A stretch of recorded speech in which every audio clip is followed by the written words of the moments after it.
नमस्कार, स्वागत है आप सभी का। आप देख रहे हैं डैन न्यूज और मैं हूं आपके साथ गणेश। सोमवार को केंद्रीय राज्य मंत्री राजीव बालियान ने आगरा आकर कृषि बिल पर खुलकर बात की। उन्होंने बताया कि कृषि बिल किसान के हित में है। जो 3 बिल आए हैं उनके बारे में ज़्यादा नहीं कहना चाहूँगा, चूँकि मीडिया को सबको पता है, लेकिन कुछ तथ्य आपके सामने जरूर रखना चाहूँगा।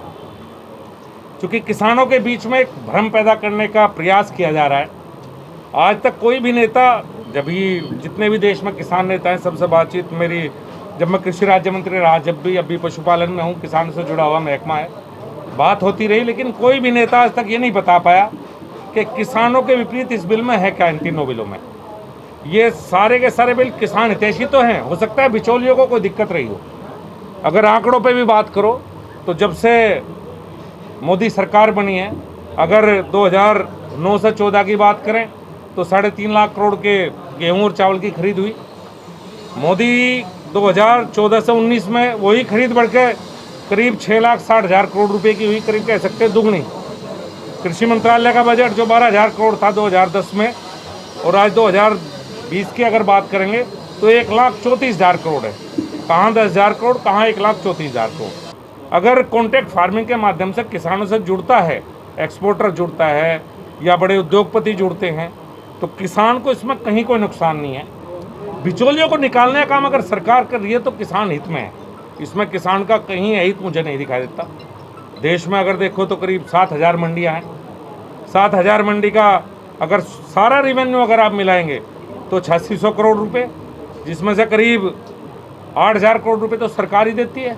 600-700 करोड़ रुपए बाहर से इकट्ठा होते हैं, और उन 600-700 करोड़ के लिए इतना बड़ा एक भ्रम फैलाया जा रहा है।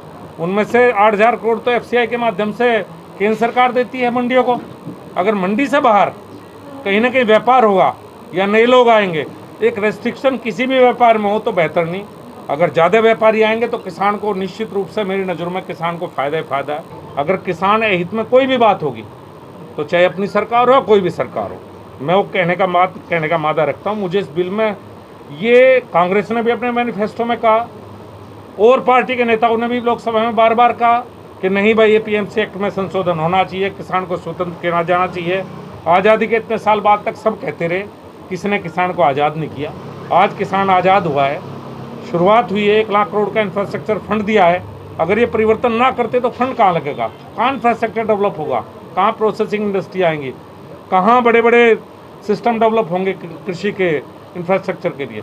तो मेरी नज़रों में ये किसान हित में है बिल, और इसका किसी को विरोध नहीं करना चाहिए। किसान तक ये बात जानी चाहिए कि किसान के हित के लिए सरकार ने निर्णय लिया है।